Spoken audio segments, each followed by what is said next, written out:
Behold, today you will learn the way of the Kickflip Daredevil from Blood Legion Manos by glorious Char Daredevil. As a teaching aid, we will use yonder pocket raptors. Now, pocket raptors are many and deadly, but with this build we will be able to effortlessly dodge them as we decimate their forces in the following two ways. First, Vault, a staff flip that causes you to dodge into the air and slam down for epic damage. And second of all, the Bound, the dodge jump.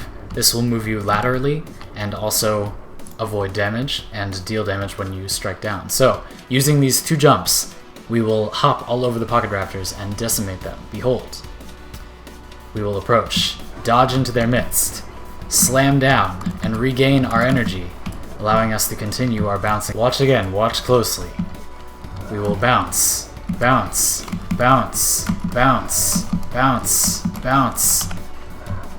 We can keep going for ages.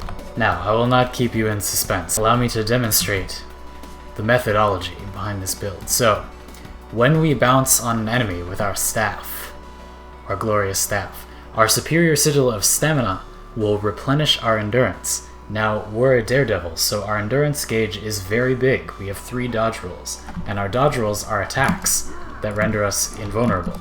So every time we kill an enemy by bouncing on top of them while immune to all damage, we will get 3 more bounces at most if you used all your energy to continue your bouncing rampage. Now, if you're not able to kill enemies with 3 bounces or you miss one because you have to move when you do bound, you can use Vault to slam down and get extra hits. Beautiful. So Vault is like your backup bounds. You want to dump your endurance as fast as possible so that it will continue to get refilled with Sigil of Stamina. But if you need more, you can use Vault instead. Or you can mix the two of them if you think you're going to need a lot to take down a slightly heavier target. In the event that bouncing around like this is not enough, you can of course use Channeled Vigor to replenish your endurance, allowing you to continue bouncing all over the place. And behold, while wielding a staff, you gain endurance for each initiative point spent. This means that when you use Vault, you will get a 1/5 of a bound as well. If you use 2 vaults, you will get almost half of another dodge roll. Behold.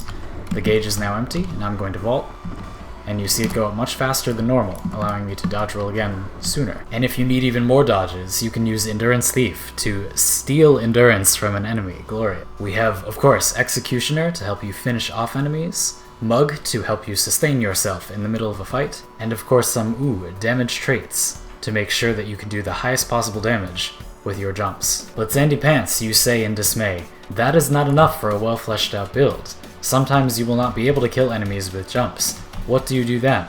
Well, of course I will show you. You think that I would make such a foolishness. Behold. You can take out your guns and use basic Berserker pistol builds as a backup way to fight enemies. You will have lots of dodge rolls, allowing you to stay at a distance and do big damage with your 2 pistols. Even though you do not have many traits to support them, you will still do excellent Berserker damage, suitable for low to mid difficulty content, should you so need. But, of course, the crux of the build is the flips. But again, we were just talking about your backup measures, of which there are many. Not only do you have your heavy critical damage pistols, you also have some, spicy utilities. Our utilities include Fist Flurry, Palm Strike. This is a very high burst damage ability that will allow you to finish off targets or burn down veterans that you cannot simply bounce on to kill for a huge spike of damage. Also very funny in World v World. And on that note, we have Distracting Daggers. These are very powerful when combined with one of the sigils on our pistol. The glorious power of Superior Sigil of Draining. So this sigil steals life when interrupting an enemy. You can not only spam your headshot to repeatedly interrupt enemies, you can also throw your Distracting Daggers to do even more interrupts, preventing enemies from doing anything at all and doing massive damage while you're interrupting, granting you surprising dueling potential, even though this build is normally focused on cheesy flips and pistol. But of course, the most important aspect of a good Thief Daredevil build is stealth, and we have an excellent solution, for you see, both Vault and Bound are both leap finishers, and if you leap through a smoke field, you get 2 seconds of stealth. So, using your smoke screen and or black powder, you will be able to stealth repeatedly at will for any amount of time you so choose. Behold, I will switch to my staff, cast down my smoke screen, and begin jumping through it with both my dodges and my staff vaults, netting me a pretty nice 12 seconds of stealth. And in the middle of a fight or duel using your pistols, you can also use black powder and immediately dodge roll to stealth. Behold, I will begin fighting this jungle boar. When it comes close to me, I will cast black powder and immediately dodge. Now I am stealthed. I can use the excellent pistol out of stealth attack repeatedly as much as I choose. Excellent. If you have massive balls, you can use this to duel in World v World very well. It's better to have many small stealths than one long stealth most of the time if you are in the middle of a fight, because it allows you to disorient your opponents and continue using stealth ambush skills instead of simply waiting for their cooldowns to be back up.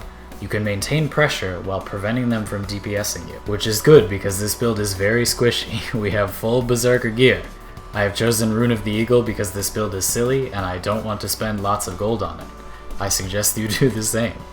The weapons are also Berserker, and we have Superior Sigil of Accuracy for consistency. If you would prefer Force for more overall damage, that is just fine too. We have all Berserker everywhere. That is all the build is. Very simple. You probably already have this gear lying around. You can go get a Sigil of Stamina from the trading post for super cheap, and Sigil of Draining is actually a little bit harder to come by. You can get this from Nuhawk vendors. So enjoy your many ways to kill and ambush any enemies that come your way. But what would a Zandy Pants video be without some fashion? So of course, I will be showing you the optimal customizations for a Kickflip Daredevil, so that you too can look like a total boss while you kickflip all over your enemies. Nothing says extravagant playstyle like Goku hair and a giant golden rooster on your back. And to make sure that everybody knows you are an edgelord, you must equip the scythe skin for staves, and you must make sure that some parts of your outfit are bright red. If you choose to be a char, I recommend the Trapper coat, as it is one of the few coats that does not have a skirt if you are a char. As you may well know as a char player, lots of skirts and coats clip with your tail and look incredibly stupid, so just get a nice pair of pants along with the Trapper coat, a medium armor coat that will not give you any skirt. It looks much better if you are a thief, in my humble opinion, if your tail is not clipping through your epic cloak. Also, use a scarf to complete your look, along with your spicy bandana. The Hellfire Vambrace's skin is completely off theme, but once again you need to emphasize that you are an edgelord to the utmost. Here are my colors. It is red, iron, shadow orange, or you can use really any dark color, and antique bronze for the metallic on your sleeves for the Trapper coat. Very important. Soar on past the pathetic normal build meta, my children, and destroy all comers with your endless damaging flips and blade breakdancing attacks. Extravagance at its finest. You cannot be defeated by such petty enemies. There is no chance of death.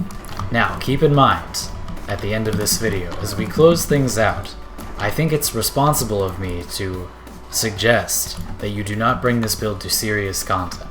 This build is fun. It is an enjoyable way to explore the jungle, or other new living story content zones. It is very good at killing a variety of fodder enemies, but it is not very good at DPSing. There's really no point in using this build for DPS. It is good only if you are repeatedly killing enemies. You have to get the last hit, or you will not repeatedly get lots of endurance, allowing you to continue flipping. So, use it for that, have fun with it for that, but please do not bring it into fractals, because people will hate you. And so will I. Thank you very much for watching, everyone. Blood Legion Manos and I bid you farewell. Enjoy this build, and tell me what you think in the comments. Talk to you next time.